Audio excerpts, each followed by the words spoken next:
Guys reel माझी वर थकलू नका. मी तुम्हाला एक इंटरेस्टिंग गोष्ट सांगतो आज.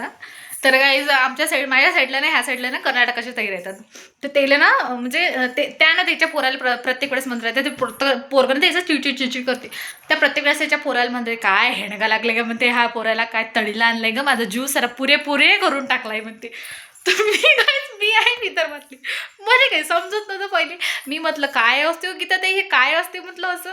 त्या म्हणतात मला म्हणते असं चिडचिड करते म्हणते, म्हणून मी म्हणते म्हटलं असं काय म्हणायचं म्हटलं, या पाठीत देशी म्हणायचं म्हटलं, पोट्टे एका जागी बसणं बी तू काय वय वय वय सै करून त्यामध्ये इतके हसून येईल त्याला काय म्हणजे इतके हसून येईल त्याला, वय वय सै काय कसते म्हटलं रेमंड कुठल्यासारखं करायला म्हटलं.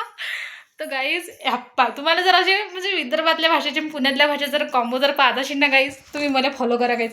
काऊन की जर शक्य झालं ना गाईज, माझ्या हे व्हिडिओ जर व्हायरल गेले ना, तर मी त्याची भाषा आम्ही दोघी भाषा बोलतो ना गाईज, ते सांगणार आहे. काऊन की त्या आहे कर्नाटकाच्या, मी आहे विदर्भाची, मजा येते गाईज. तुम्ही मला फॉलो करा.